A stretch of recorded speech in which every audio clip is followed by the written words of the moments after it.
In our last section on Chapter 19, we will take a brief look at hominin evolution, the evolution of humans.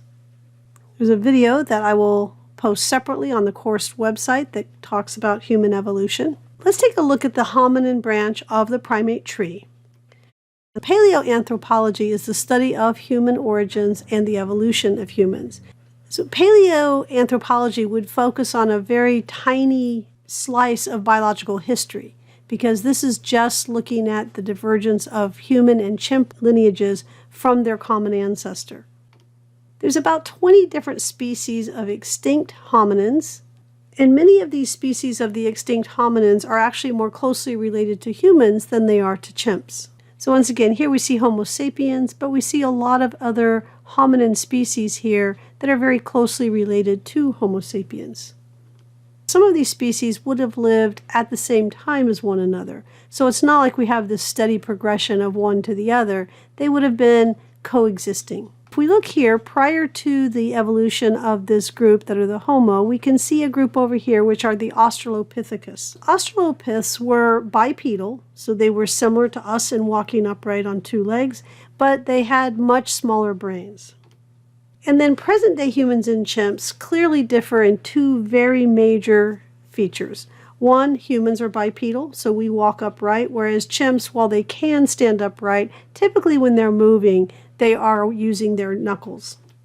There's also a much larger brain capacity. If you look at just the cranial case itself, you can see that the opening that holds the brain is much larger, and part of that has to do with throughout evolution, the jaw of humans became much less powerful. If you look at the jaw of a chimp, what you see is that it's powered with extremely powerful muscles that's about the size of our quads. Now, if you look at what the muscle that controls our jaw, it is nothing like that. It's much, much smaller. So they think one of the things that happened in the course of human evolution is that muscle became very small. When that muscle that opens and closes the jaw, when that shrunk in size, it allowed that brain case to get larger, the area that holds the brain, which then of course allowed the brain to get larger. Bipedalism probably arose way before the increase in the brain size. A clue to when bipedalism evolved is the location of the opening in the base of the skull through which the spinal cord exits. That structure, essentially, that connects the head, the base of the skull, to the spinal cord, that is fundamentally different in bipedal organisms. Here we'll see a couple of videos on this early evolution.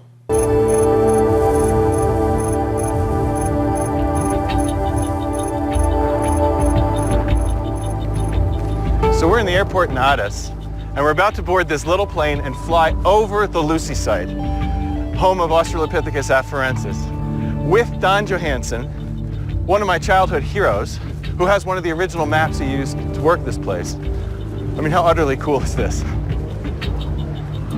Hey, Don. Here you are.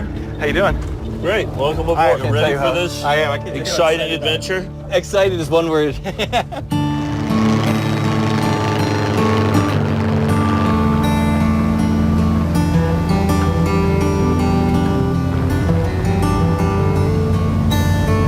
Look at those rocks. That's Boom, boom, boom, fabulous. boom, boom. Just totally stretched out. As a paleontologist, that is what I dream about. Now, see the volcanic ash cropping out? That's 3.4 million years old. That is incredible. One of our unique characteristics is walking on two legs. The question is, what did our ancient two-legged ancestors look like? A fossil found here in the Afar region of Ethiopia gives us a pretty good idea. Don's taking me to see where he found a 3.2 million year old hominid known as Lucy. It was a Sunday morning back in 1974.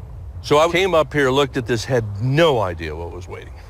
It was right in this area, right here. What I saw was a fragment of bone, and I looked at it and almost instantaneously said, that's a hominid. Wow. Once we broke that 3 million year barrier, it was a whole new picture of what our earliest ancestors looked like. One of the most exciting moments of my entire career.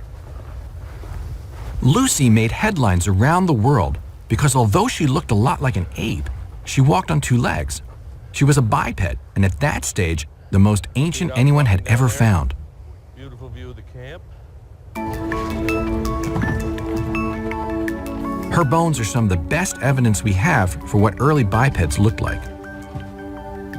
Now, of course, if this were all articulated properly, you know, the vertebrae on top of one another, she'd be about 3.5 feet tall. You don't see that. Yeah, you don't get that. Here's the femur, That's the left. top end of the thigh bone. And this one also, I mean, when you put it all together, now you have, you know, this is telling bipedal, this Right. is giving a hint of bipedal. It's bipedal. This certainly tells it was bipedal. That cants in like that, which is very characteristic. Our knees are close together and they come up to the side. The chimps come straight up. So that's another very important aspect. Having the upper and lower leg in a straight line is no good for a biped. It makes for an awkward, waddling gait. Lucy's legs formed an angle. Her knees were close together, just like our own knees. This positions the feet directly underneath the body, making walking easier and more efficient. There we are. Lucy walked much like us, but she wasn't human. She had many primitive features too. Isn't it interesting? They had the pile of bones. You put her here, and all of a sudden you could see that it was a living person. She's beautiful. Yep. Thank you.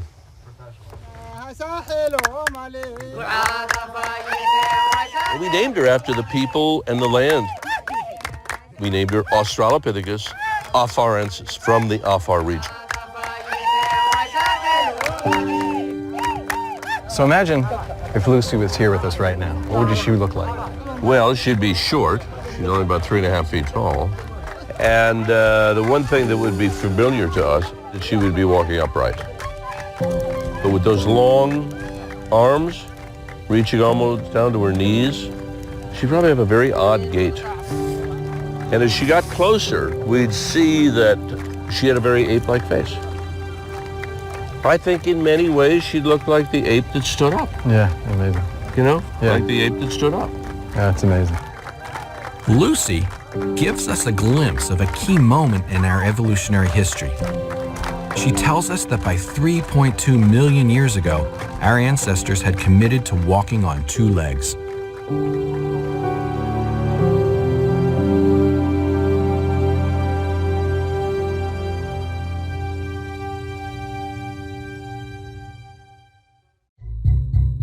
In 1974, the discovery of a 3-million-year-old female that walked on two legs rocked the world. Researchers knew her as AL2881. To the public, she was simply Lucy. Scientists tried to piece together a picture of her life. She likely slumbered in trees, and some think she might have died after falling from one. But questions remain about her species, Australopithecus afarensis. Namely, how similar was its brain to modern humans? And did it grow up as quickly as chimpanzees, or did they take longer to reach adulthood, like human children? New research published in Science Advances provides insights into what we share and what we don't with our famous ancestor. A long-standing debate among anthropologists is whether afarensis' brain was organized more similarly to humans or apes. One indicator of that difference is the lunate sulcus, a fold of tissue toward the back of the brain. In apes, this particular fold is very pronounced, while in humans it has nearly vanished. This evolution in brain reorganization could be linked to more complex behaviors seen in humans, like vocal communication. Since the brains of Lucy's species decomposed a long time ago, past researchers struggle to find marks of these features in the interior of fossilized skulls. Researchers have now found clear impressions of the lunate sulcus in 2 high-resolution scans of afarensis skulls. They indicate that the brain arrangement in Lucy's species was more similar to apes than humans. These detailed images of the skull and of the fossil's teeth were also used to examine the rate of brain growth. They found that the toddler known as the Dakika child was 2.4 years old at death, and that her rate of growth was as fast as a chimpanzee's. But when researchers compared the cranial volume of adult and toddler specimens, they found it took longer for the afarensis to develop adult-sized brains than chimpanzees, our closest living relative. Adults from Lucy's species had 20% larger brains than chimps, while the children had brains smaller than average chimpanzee toddlers. This means that the length of brain growth in Lucy's species was closer to humans, who are the only primates with teenagers. This longer period of childhood learning could have contributed to more advanced cognitive development. The longer period of brain maturation in Lucy's species challenges the obstetric dilemma hypothesis of the 1950s. Humans need narrow hips to walk upright efficiently, so some researchers at the time proposed that humans give birth to babies that grow outside the womb for longer in order to preserve a smaller birth canal. But despite how easy Lucy's species could give birth, they still had younger, more dependent infants. This means longer childhood may have been a solution to something other than upright walking, like social behavior development. In the future, researchers plan to use these extremely detailed skull scans to understand how the face changes during development, from Australopithecus afarensis to chimps to humans. These pieces are coming together, giving us a more complete picture of our ancient ancestors.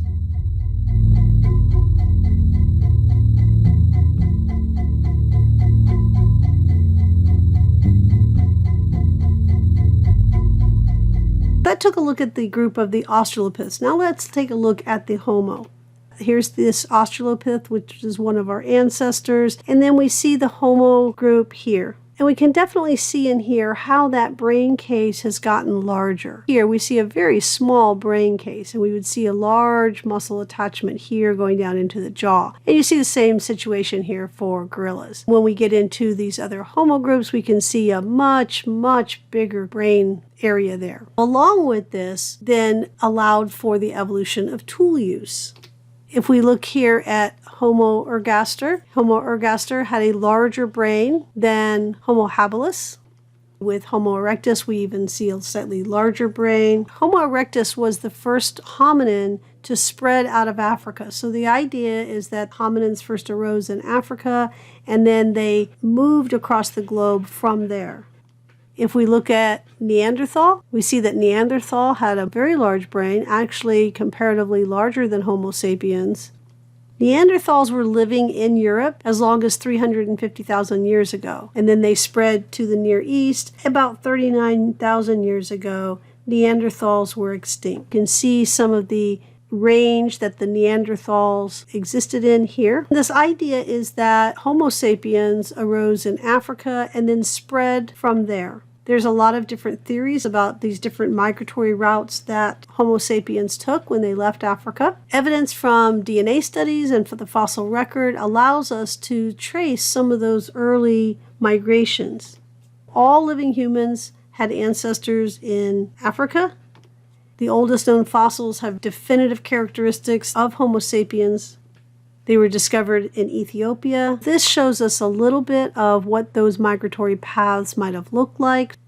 So there's been some new discoveries that raise some questions about hominin history. We have fossils of a group called Homo floresiensis, found in Indonesia. We're not really sure what is going on with this particular group. We're not sure if Homo floresiensis is actually a dwarf descendant of Homo erectus. So maybe it descended from Homo erectus, but it's a dwarf of that. Other researchers suggest that it's actually more closely related to Homo habilis. It's closer in size to that. And then other researchers suggest that maybe it's not a species at all, but it's a Homo sapiens with a genetic disorder that caused some of this bone malformation that caused dwarfism. Further evidence will hopefully allow us to figure out where this fits in the overall scheme of this group of the hominins. There's another video that is posted separately on the course website. Now, one other thing to think about when we think of human evolution is the idea of some of these different features reflecting adaptations to where we were on Earth. And one of these adaptations is skin color. Skin color typically reflects adaptations to living in areas with different amount of sunlight. We know that skin pigmentation protects us against the damaging UV rays of the sun, and darker skin will be better protective. We know that selection would certainly favor darker skin tones near the equator where there's a much higher UV content. There's a greater likelihood of damage from the sun. So it's possible that selection favored organisms where they had this darker skin in these areas. Not only does that help in terms of things like skin cancer, but when you have UV radiation, it degrades folate, and so that can also cause nutritional deficiencies. Now, the other thing is, though, that we also need to absorb some UV radiation so that we can synthesize vitamin D. So we can't get rid of all of the UV radiation, or we wouldn't be able to synthesize vitamin D. So there's kind of a trade-off between not having too much, but getting enough. We know that folate is important for fetal development and spermatogenesis, so if we don't have enough folate, we can have issues there. And we know that vitamin D is essential for bone development and bone growth.